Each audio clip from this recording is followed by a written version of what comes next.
Welcome to the Multifamily 0 to 1 online meetup, where we discuss the best strategies to get started in apartment syndication.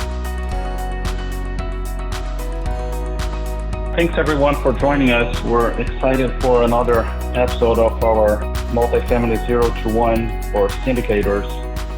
And for the folks who are new here, the purpose is to really focus on getting everyone from 0 to 1, meaning how can you get into the syndication business? How can you start syndicating?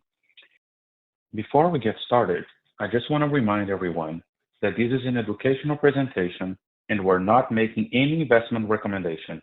You should always consult with your CPA and attorney for financial and legal advice. So my name is Marcelo Cazini. My background is in IT and software development. I'm also have an MBA from Texas A&M University. I'm a certified project management professional. I'm a CCI member. I completed all the CCIM designation trainings, and I'm an investor, and I also own my own commercial real estate. And I'm invested in several multifamily deals at this point. And prior to multifamily, I was also involved in single family fix and flips. And we're Claudia and Marcelo Rubio. We are based out of Houston. We have been doing real estate investments for over 15 years from our previous life in Colombia, South America. Nowadays, we're very focused on multifamily. We have been investing passively for almost 2 years, and we're now syndicating. We just closed our first deal. So that's our main real estate investment focus right now. Our experience, as I mentioned, is on real estate comes from previous asset management in Colombia. Claudia has a background in management, and she holds an IRAP certification. And I'm on the technical side. I'm an electronics engineer, specialized on IT security, with a background on business management and consulting. For several years, I've had different businesses around it. All right. So, Daniel, do you want to go ahead and introduce yourself? Yeah, sure. So my name is Daniel Canterbury. As far as my background, I've got a bachelor's degree in business administration from Stephen F. Austin. I'm also a certified project management professional.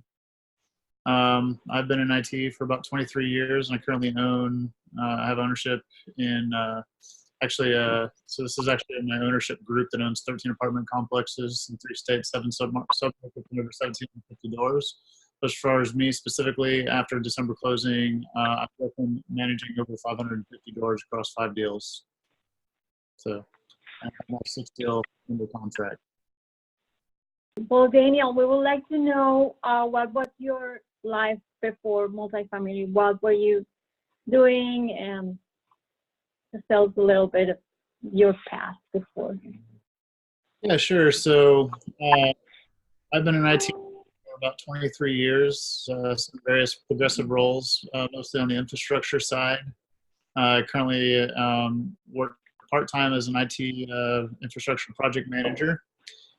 And I have the same story as everybody else. It's kind of in the rat race. I've got 5 kids. Time poor, looking for ways to just improve quality of life and enjoyment of life, and that's kind of where I came from.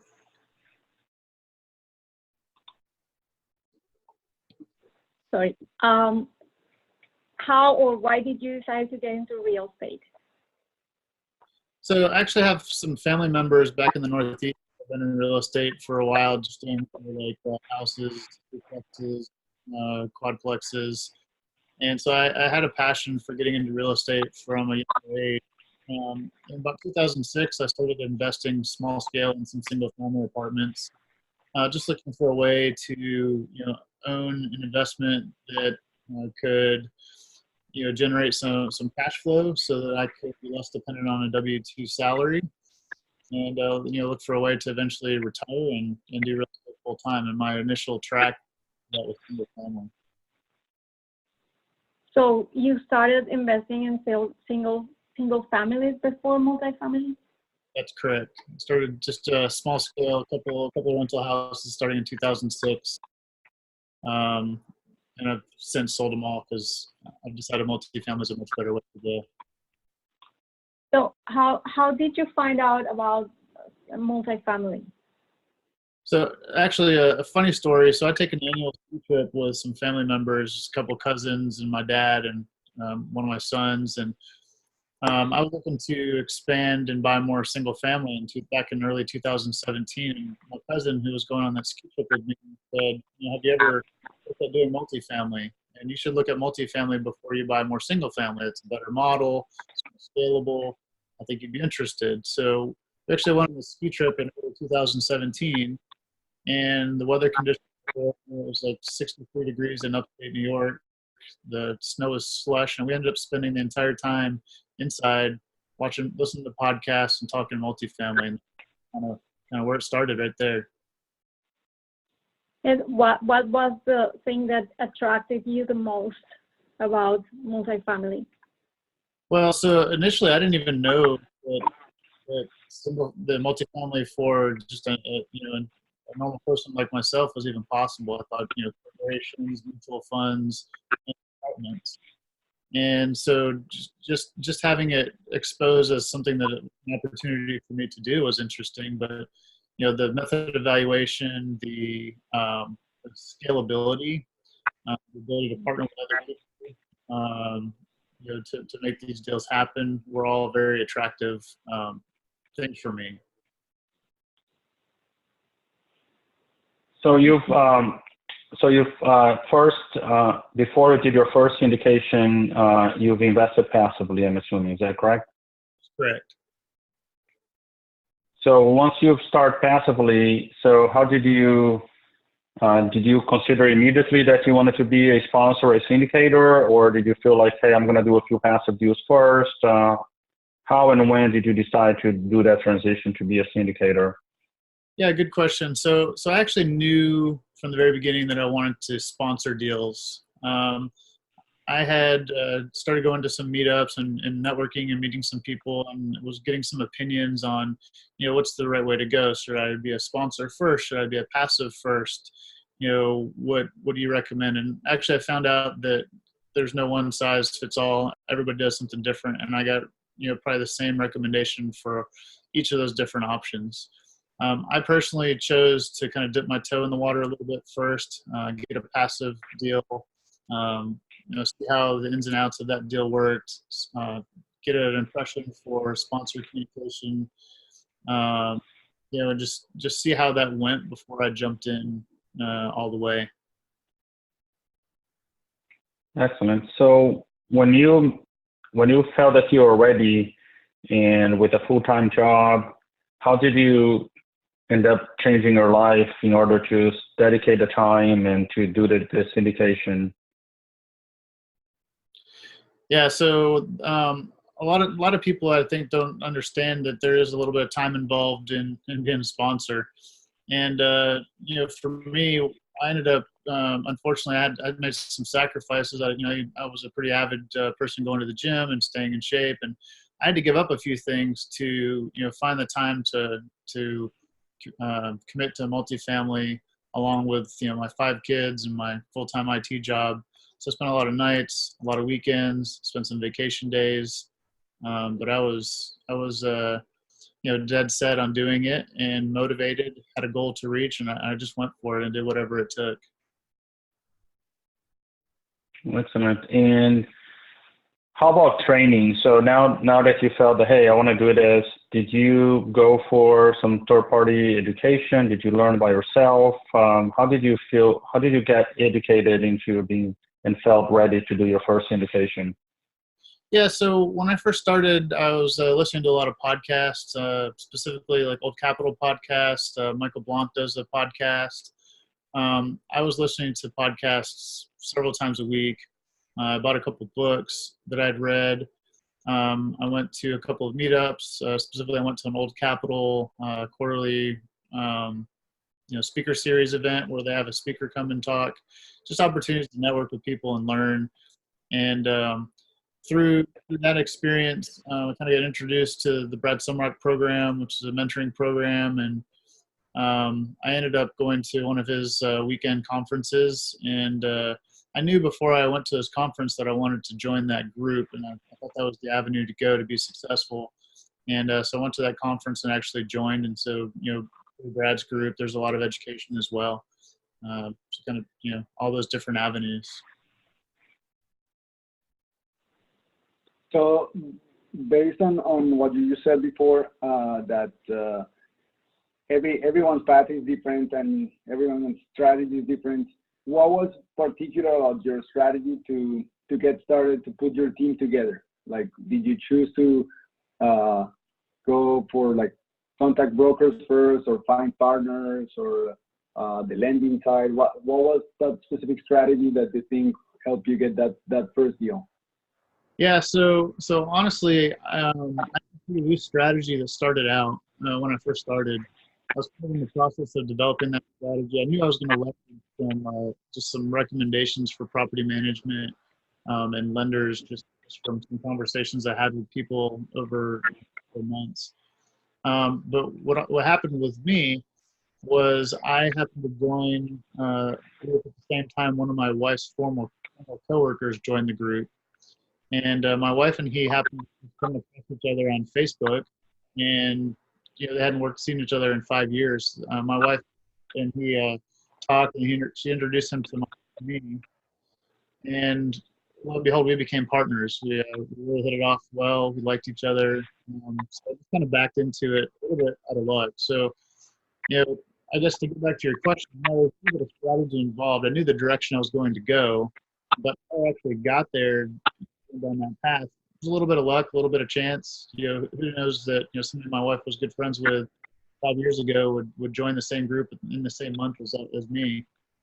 So we ended up partnering together and started looking at deals. We already had our property management company picked out. We were working with Old Capital as a lender. We already knew we were going to go that route with them. And we found our first deal. And first deal, we actually wanted to bring in somebody with experience. We had purposely set forth to bring an additional partner to our group that had some experience. So we interviewed a couple of people that we knew, pitched the deal to them to see if they were interested, and so we ended up partnering with our partner Elaine Villegas in that process. He decided to do that deal with us. We really enjoyed working together, had a lot of fun, had a good synergy. Everybody had a really good work ethic, and we've now stuck together, and we're on our 6th deal together. It's just, a little bit of chance, a little bit of luck, but purposely was working towards a specific path. Okay. So in that team of partnership between the three of you, can you go a little bit about how you split the role between the three of you and how you use that to pursue that first property? Yeah, so initially the intent was that Donish and I were going to run the first deal, and Elaine was just kind of going to be in the background and consult with us. True to Elaine's form, he couldn't do that. He jumped in with us, and we all pitched in and carried some specific tasks. And we didn't really formally delegate to each other. We kind of everybody was jumping in. It was our first deal. We were just excited. We wanted to learn the whole process. But through that, we actually naturally fit into some specific roles, which was kind of nice to see. Donish is a CPA. He has a background in taxes, so he ended up being one of the people that works with our different vendors for doing tax code tests, and our CPA for doing our tax returns and K1s. He audits our financials with the property management company. He works with our cost segregation advisors. So he's kind of naturally just fell into that role that worked well with his background. Elaine, he's very well networked. He's doing this. He carries a lot of the load on the front end during acquisition. He does a lot of the work with the CapEx budgets and lining up CapEx projects, kind of helping identify some vendors. And myself, with my project management background, I end up running our weekly operations calls. I track our progress on, excuse me, track our progress on different capex projects, drive leasing, work with the property management for the numbers on income and expenses and things like that. And then I also handle investor relations, so I do all of our monthly updates as well. Okay. So for people looking into their first deal, based on what they just heard on how you approach your strategy and you put together your team and you already had a lending company and you had a property management selected, once you were there, how difficult was it to get that first deal? How many deals did you look at? How much effort did you guys have to put into it? Yeah, so for my first deal, we looked at, we underwrote several deals while we were trying to just make sure we knew and understood the process. We could speak the language, so when we met with brokers, we could have an intelligent conversation and give a good impression. We felt that was important to get in those first deals. So I think that people that are new to this and wanting to do their first deal, I do think it's important to get a little bit of some educational background in this industry, understand the terms, and be able to carry an intelligent conversation with those vendors, because it does carry weight. A lot of times what happens is you interface directly with the broker, you make an impression with the broker, you submit your offer through the broker, and the broker will make recommendations to the seller for who he thinks will have certainty to close, who he thinks would be easier or hard to work with, things of that nature. So I would say that that's the first thing, is be able to make a good impression by just having a good basis in understanding the terminology and knowing what you're talking about. And then the second thing, picking your team, have some team members lined up, because they will help you support you as you go through your deal. You'll get a budget from your property management company, which is important to your underwriting, to understand if what you're projecting is a realistic projection. It gives you data to support your assumptions that you're making when you're underwriting a deal, eventually going to pitch to your investors. So those are probably two of the most important things. And then I guess third really is just go out there and take action. There's so many people that I talk to that are like, yeah, I've been in multifamily for 2 or 3 years. I'm really doing my first deal this year. And they talk a lot about it, but they don't take that action. I think that's really, set a goal and action towards that goal. Okay. Yeah, excellent. Marcelo, I think we have a question in the chat. Yeah, so there's a question from Jason here that you have 6 deals. How, as the deals progress, how was the workload for the asset management piece while still having a full-time W-2 job? Yeah, that's a great question. So I've been blessed that I do have 3 hardworking partners, myself included, so myself and 2 other partners, which helps us be a little bit more scalable. In our 6th deal that we're doing right now, we're actually partnering with another couple, and they're going to handle a lot of the asset management. With us kind of holding their hands. It's their first deal as syndicators where they're going to be asset managers. So that helps us scale. We have another deal where we're partnering with some other people that are doing asset management as well. So again, that helps to scale. So right now, across our 6 deals, we really have 4 that we're actively kind of playing the lead role in asset managing it. And which really helped us as well is my partner Elaine. He does this full time. He moved into real estate full time just before we closed on our first deal together. And then just through getting a few deals under our belt, I've been able to go down to part time as well. So I've gained a couple of days a week to be able to dedicate to real estate also. And how long did it take you to get from when you decided to start syndicating to get your first deal as a sponsor? How long would you say that it took you? It was almost a little bit more than a year and a half, maybe a year and 10 months, year and 9 months, from the time I first got interested in multifamily. and based on the path that I took to where I first closed my first deal. So timeline was January of 2017, end of January 2017, and I closed on my first deal in September of 2018. That's awesome. And as you mentioned, you've been underwriting a lot of deals during that time and everything. Was there anything in particular for that first deal that you felt like this is going to be my first deal, or it just happened that it was a deal that the numbers worked? We've had actually a pretty good luck as far as our deals we dig into deeply underwriting wise, and deals that we've landed. We tend to be able to find, when we find a deal where the numbers look pretty good, just through networking and talking to the brokers and using a buyer broker on most of our deals, we've been able to be fairly successful in finding value that maybe other people don't necessarily find, or they don't rate it to be as valuable as we are. That's allowed us to actually be very competitive on the deals we've actually submitted offers on. So of the 6 deals that we have now, including the 6th one that's under contract right now, I would say we've probably only submitted 15, 16 LOIs total, which is pretty uncharacteristic. I hear a lot of stories of people submitting a lot more, but I think we're just somewhat selective in what we submit our LOIs on. And we tend to look really closely for any sort of value in the ones that we decide to dedicate the time in.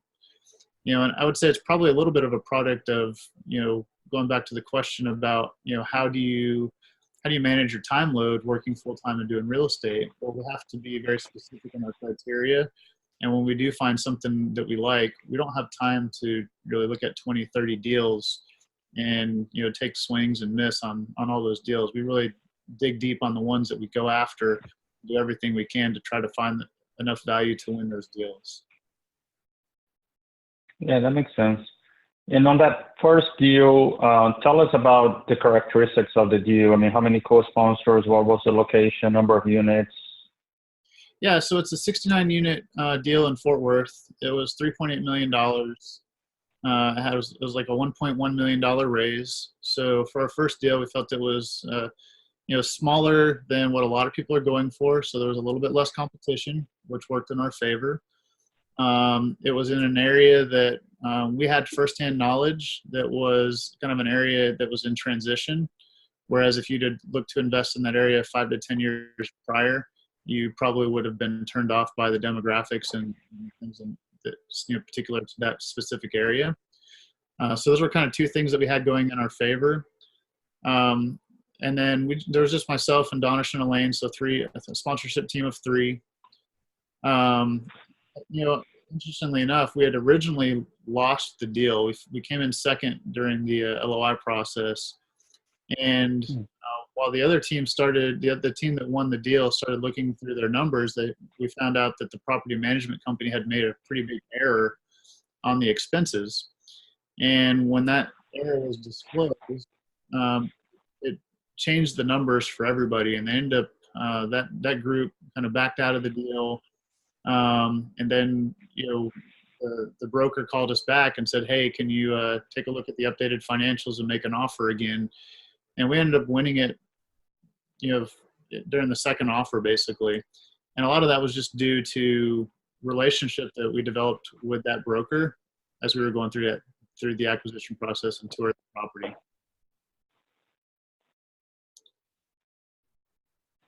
Awesome, Daniel. Do you have any advice for the people, or what will be your best advice for the people who's looking for their first syndication? Yeah, I think it's really important to set a goal. I'm a goal-oriented person. Even in my 23 years of IT, everything's been driven 100% by accomplishing a goal. Setting a goal to get my PMP certification, to where I could be more qualified to do a project management job, what have you. I'm a pretty goal-oriented person. I think the first and foremost thing you have to do is set a goal, and then ask yourself why is it important to me to meet this goal. So when you put those 2 things together, it gives you the drive that you need to actually be successful. It's one thing to put stuff on paper and say, yeah, I want to do this.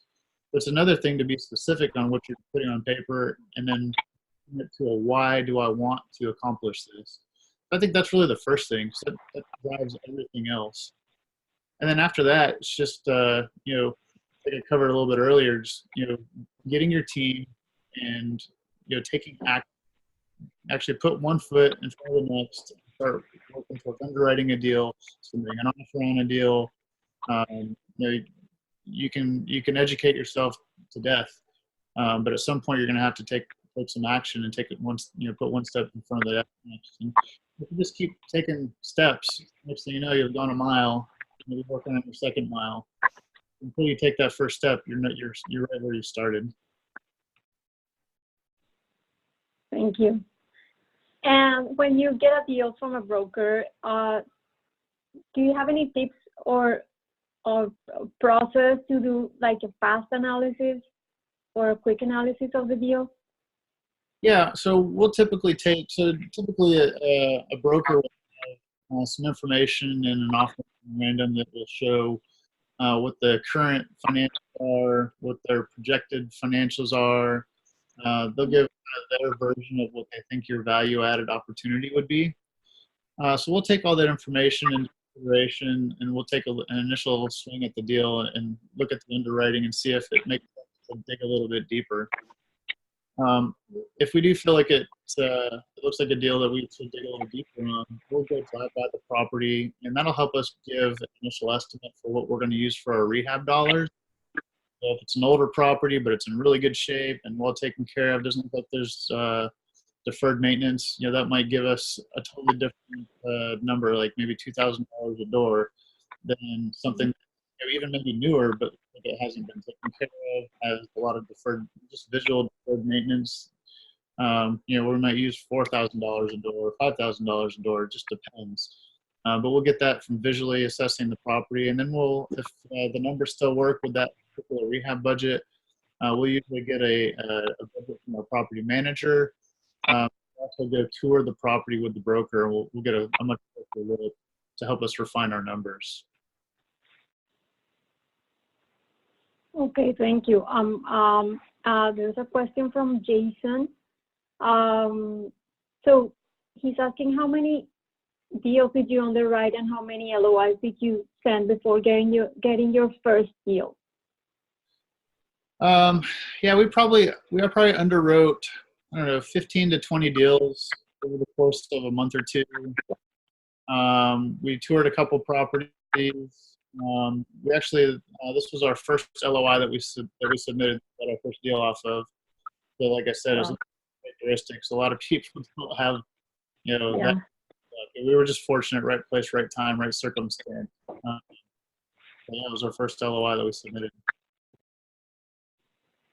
Okay, going back to the analysis and the underwriting, what opportunities do you look for on the expenses and on the other income side, like reducing expenses and increasing the income on the other income? Yeah, so a lot of times we'll look at, obviously from an expense standpoint, a lot of things that kind of stick out as something, depending on if it's self-managed or if there's a different property management company. A lot of times there's payroll that can be really high. Our property management company is known for being pretty budget conscious on expenses. So payroll is usually a pretty big area that we see some opportunities on. A lot of times just by putting in a decent rehab budget, we can keep the repairs and maintenance low for years 1 and years 2 while we implement our business plan, because basically all the units that are turning over, we might be rehabbing. And for rehabbing, well, you're having less make-ready. You're not having the same make-ready costs on those deals. So things like that, you can be creative in your underwriting while you're putting value in place to increase rents. So you're saving some expenses up on the front end while you're implementing your value add, which allows you to have higher income as you get into years 2 and years 3, at which point your expenses are going to come back to a normal level because you're not doing those value adds anymore. But at that point, you've driven your income higher. So combine those all together, and then they come out to be a profitable model for our passive investors. Great answer, because those are really key things that you don't realize until you have the experience. So we have a question, two questions, yes. The first one is, how much did you learn about asset management and operations before your first deal? So that's a good question. So, being that I did single family investments before I got into multifamily, I had actually self-managed those. So I had a little bit of, exposure to asset management just on a less scalable investment class. So, that, and I managed $15 million worth of IT projects across multiple teams and just disparate geographical areas. So management in general, I have a lot of experience just from my background in IT. And then I partnered up with Elaine Villegas, who had previously owned another apartment and had also syndicated another deal before he partnered with us. So he had some experience as well that he was able to share with us. We just put all that together, and I would say even going on our sixth deal now, we learn something new every single time. As soon as we think we have it down, we deal with a quirky seller or a property issue. Today we had some plumbing. We had a leak under the slab in one of our properties, and you kind of learn as you go to some extent. But have a solid foundation to operate. Great. Okay, so Jason has asked another question. Did you use professional property management for the first deal that was a little about 60 units? And how did you make the payroll and the property management fee for that size of property? Yes, we did.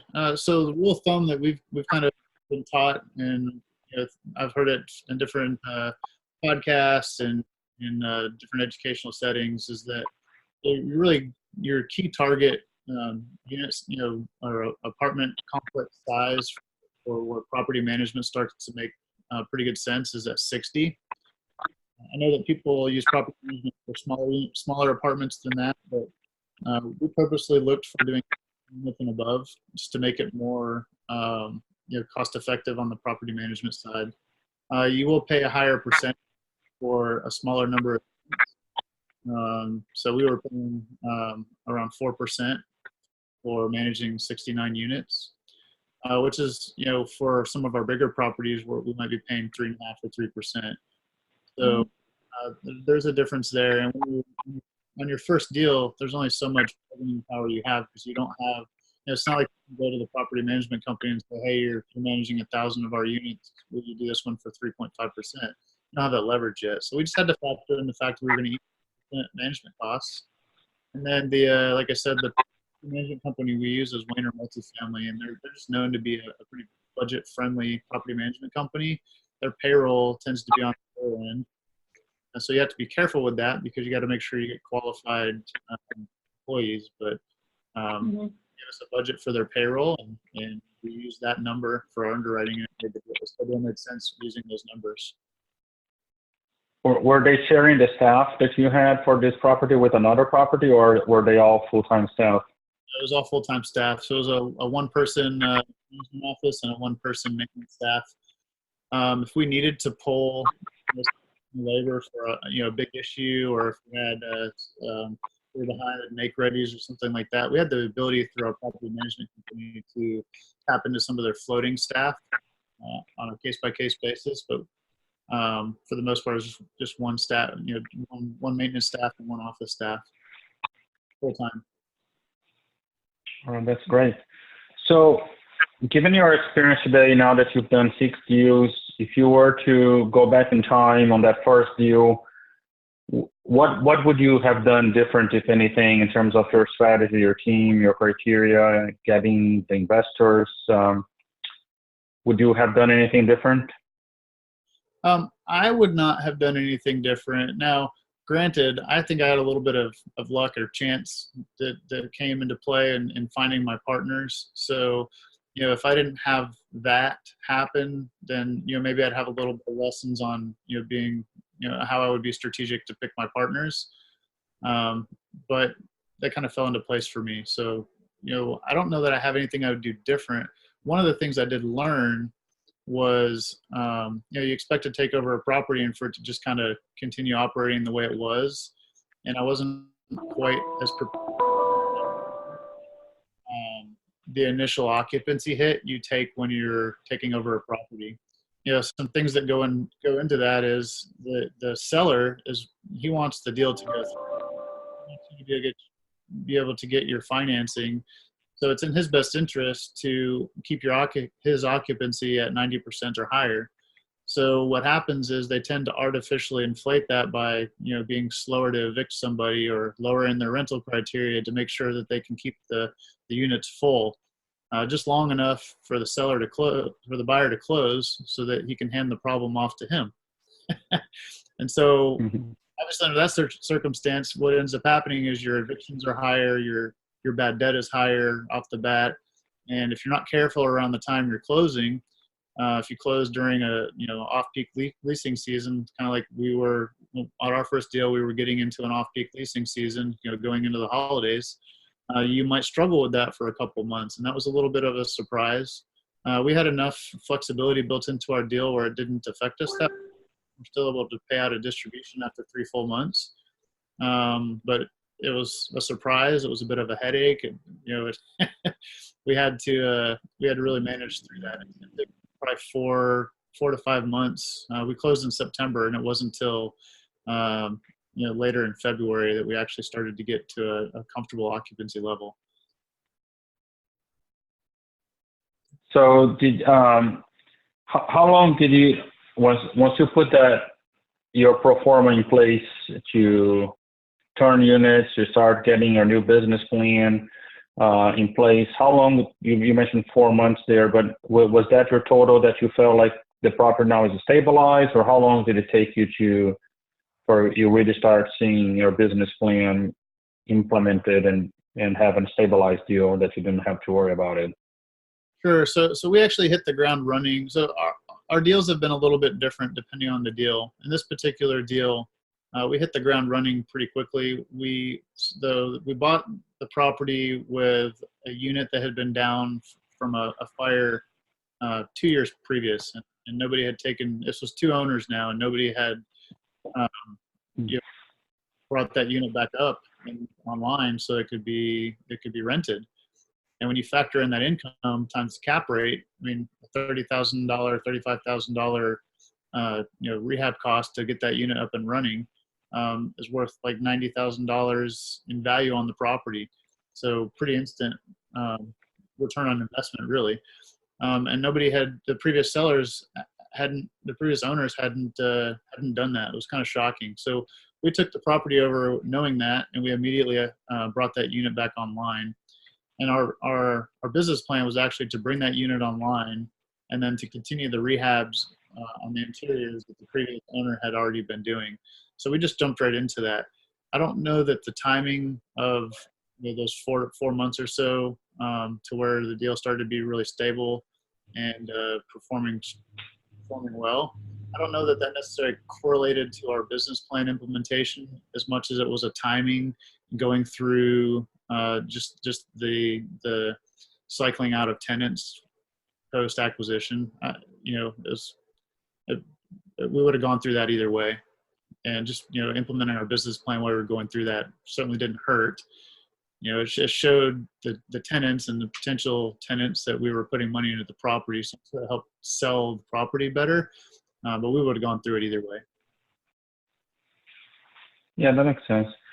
So once you got into that deal, did you immediately start looking for next one? Did you say, hey, let me stabilize this first? And walk us through the process of getting to your second deal, and how long did that take you? Or how long did you wait for it? Yeah, so we decided as soon as we did our webinar for the first deal, we were already motivated and excited that this was going to go well, and we were going to want to do another deal together as a partnership team together. So we went through, all the pieces of the acquisition for buying that first property, and it was probably really close to the time that we were to close, so probably early September. Things kind of get to a little bit of a lull, and you're just kind of waiting for the sale to finish. At that point, everything's done, and it's just kind of waiting on the lender really at that point. So, in our extra time we had at that point, we started just underwriting and looking at other deals right away. We didn't find that it was too much time consuming doing the acquisition, doing the takeover on the one property to where we couldn't look at an additional deal. So we actually started looking right away. We immediately took our LOI success rate down to 50% from 100% right off the bat. And so we missed out on a couple deals, and then we actually got an off-market deal through our property management company for a deal in Abilene. And we had that under contract. So we closed in September on our first deal in Fort Worth, and our second deal in Abilene was under contract in December of that year. Oh, that's excellent. And now, in terms of debt financing, we have a question from Clayton here. Were all of your properties done through agency debt? Yeah, so good question. So we actually have closed 2 through Freddie Mac. We've closed 2 through Fannie Mae. We've done 1 bridge loan that will roll into a Fannie Mae loan, and our 6th deal is currently going after a Fannie Mae loan. So all of them but 1 have been agency debt, and the one that's not is a bridge loan. And how long was the business plan for the bridge loan? So the bridge loan is actually it's a 3-year loan with 2 option years. So we have a total of 5 years we could leverage if we needed to. For example, if there was a downturn in the economy in the year and lending dried up, we wouldn't have to sell right away if there was any concerns with being able to refinance or running out of loan term or things like that. So we have 5 years of flexibility, but our plan is to refinance out of that loan between years 1 and year 2. Okay. And were there on all of your 6 deals, were there any special circumstances with the financing? Any surprises? You got maybe more leverage, less leverage? What some surprises or issues you had from your pro forma term sheet to closing the deal? Yeah, actually, so there's one thing that's been pretty consistent that people have to be careful about is what you underwrite for your insurance. Unfortunately, especially in Texas markets, there's been a lot of insurance claims. So insurance has gone up pretty significantly. I think when we first started underwriting, our guidance from our mentor program was like $325 a door. And if we're not underwriting, $360 to $375 a door, at least, then we're finding that our underwriting is too low, and we'll end up with higher insurance costs, which results in lower leverage on the loan, lower loan proceeds. So that's one thing to just be careful of, because that could be a pretty big gotcha. Another thing that is always a factor is property taxes.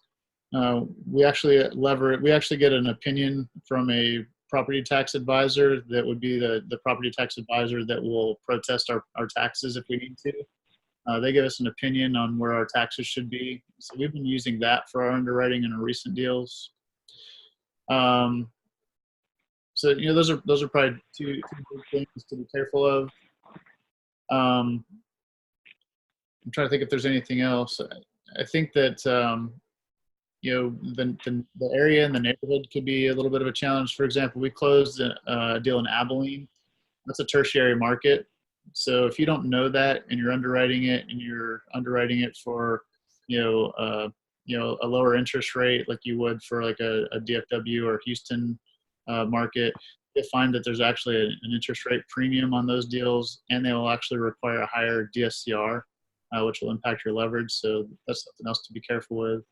But I think the I don't know about if I call it the funnest, but the best story I have for loan proceeds is on our 4th deal, which was in Fort Worth.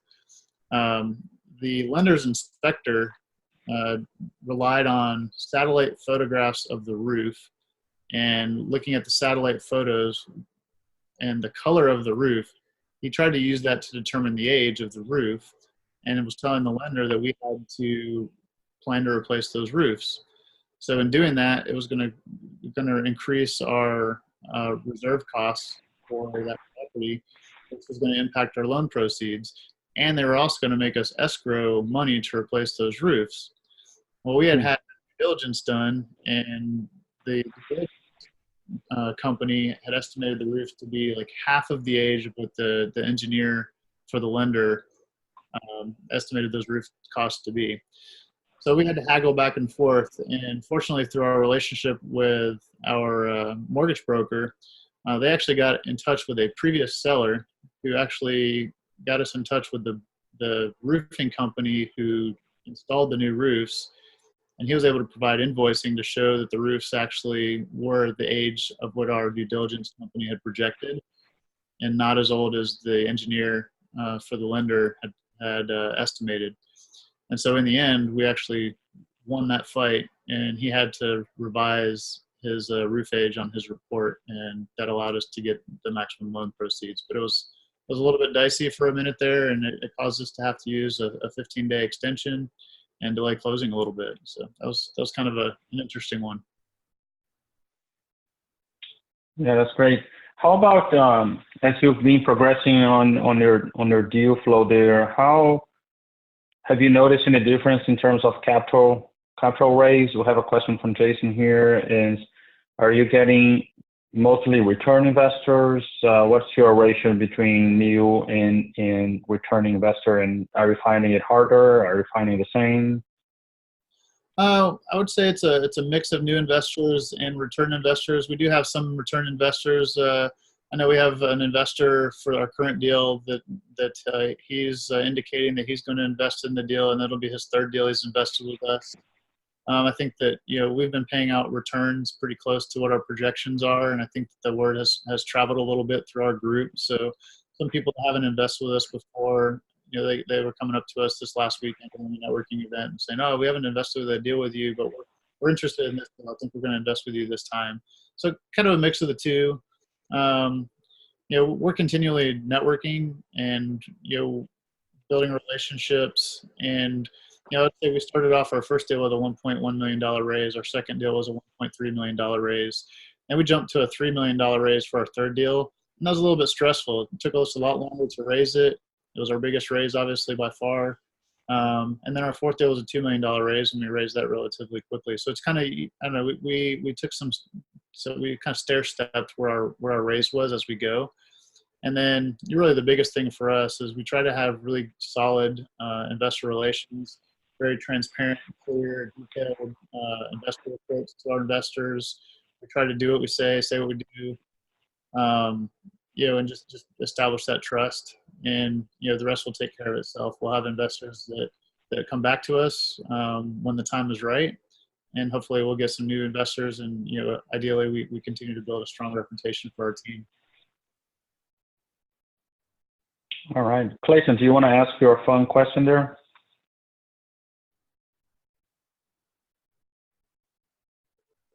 Yeah, if I can unmute, I will. No, I thought it would be kind of fun to share. If you can remember, like looking back over the last, 6 deals that you've done with the team, can you think of any, best memories or worst memories of things you've experienced as an owner operator related to property or tenants or something that, maybe people with less experience can, look forward to running into in the future? Yeah. I'll start off with the good first. It's a better place to start. So, our first deal, we were kind of a little bit surprised by the decline in occupancy right off the bat, just because we didn't expect it to be as bad as it was, being relatively new. It was really fun and exciting when we saw it lease up really quickly in February, and especially early March. And then it maintained that for several months. The property performed really well. We were able to pay higher distributions than projected. That was a really fun experience, especially in our first deal, just to be able to see that turnaround. A lot of it was due to some things we did on the property. So This property had an old pool in the middle of it. It had been filled in with dirt, had a chain link fence around it, was chained closed, and had a big "Do Not Enter" sign. So you walk into the middle of the property, and again, it's a 61-unit property, so it's not very big. So you walk into the middle of the property, and you see this gigantic eyesore with filled in, unleveled dirt, weeds growing out of it, uncared for concrete, in a gated area that's fenced off with a "Do Not Enter" sign. So we actually transformed that area, put in a playground, opened up the fencing, and made it much more attractive. And it was nice to see that come to fruition and be able to see the before and after for that, and knowing that the tenants are getting a much better experience from the place that they're calling home. They don't have this big eyesore in the middle of it. Similarly, on our second deal, it used to be a retirement home, assisted living facility. A couple of owners prior to us owning the property had converted it into an apartment. When we bought it, it had its original paint job. It had its original smells, and we put a lot of money into it to paint the whole exterior. We replaced the floors with laminate floors. We gave it a nice facelift to give it a new sign. And we had rave reviews from tenants that they were just so excited that somebody had cared for the property that they call home and made it a better place to live. Generated a buzz around the property, and really it hasn't stopped. And we were just out there a couple weeks ago, and when you look at our property compared to the property across the street, which they looked similar, kind of similar condition when we bought the property, you look like you're on the right side of the street.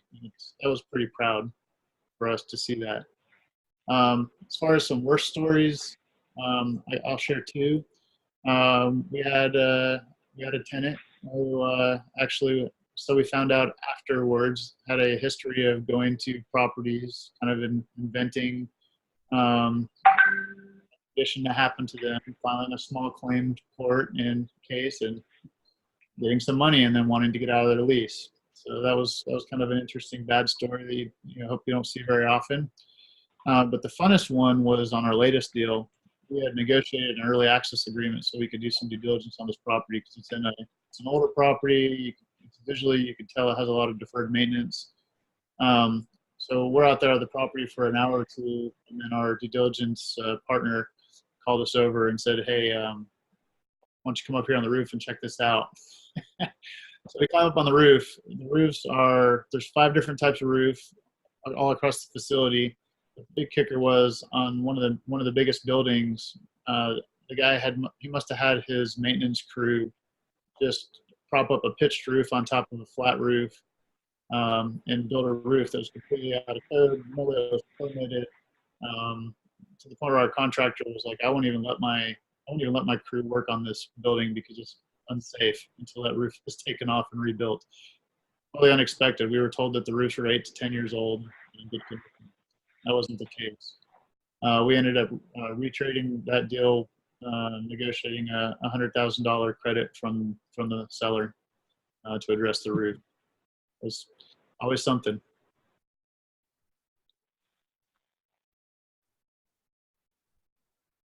Okay. I think we're almost running out of time, so I wanted to ask Daniel if you have any final advice that you would, any final thoughts, anything that you think will help those starting up and trying to get their first syndication. I don't know if you have any advice, any tools that you use, anything that you can think of. Yeah, so I would start off. A lot of people will recommend this as well, but I would start off, just reading Rich Dad Poor Dad and Cash Flow Quadrant. Those books by Robert Kiyosaki. Those were 2 of the first books I read when I first got into real estate, and I think they were just really powerful, core foundational, books for thought process and just understanding at a basic level financially what you're trying to accomplish. I read a book also called How to Buy Apartments by Steve Burgess that kind of walks you through from beginning to end, buying and operating an apartment. It was a pretty good book. I recommended that to several people at this point as well. Listen to some podcasts. So you're just getting information and hearing different stories. The first 2 that I started off with were Old Capital Podcast and Michael Blunt podcast. I'd recommend getting a tool. One that's pretty readily available that I think is pretty good is Michael Blanc's syndicated deal analyzer. It costs like $120, $130. You get the spreadsheet. You get this. It's a pretty powerful spreadsheet. You're entitled to all the updates. I've used it to underwrite one of my more complicated deals, the one that had the bridge loan, where you have a bridge loan financing it into an agency loan after year 2. A little bit more complicated way to underwrite, and that tool allows you to be able to model various exit strategies and refinance strategies. So I like it. And he also has some videos that walk you through how to use the tool and some case studies and things like that. So I think it's a pretty good tool to use, and you can use that spreadsheet to underwrite any deal you want to underwrite. And other than that, set some goals, practice your underwriting, take action. Okay. All right, that's awesome. So I just want to remind everybody of our schedule. So for the folks who are new, we meet on every first and third Wednesday of the month. So then our next meeting is on the third Wednesday, which is February 19th. And the focus there is how to be a better passive investor and how to evaluate deals from a passive investor perspective. And then we'll be back on the first Wednesday, which is going to be March 4th, with another edition of just focusing on syndicators. Yeah, so you can reach me at the daniel.canterbury@gmail.com. That's probably the best way to reach me. I'll paste my contact information in the chat if you want to take note of it. I'll enter it in. You guys have it. Thank you for watching this week's episode of the Multifamily 0 to 1. Join us live the first and third Wednesday of every month.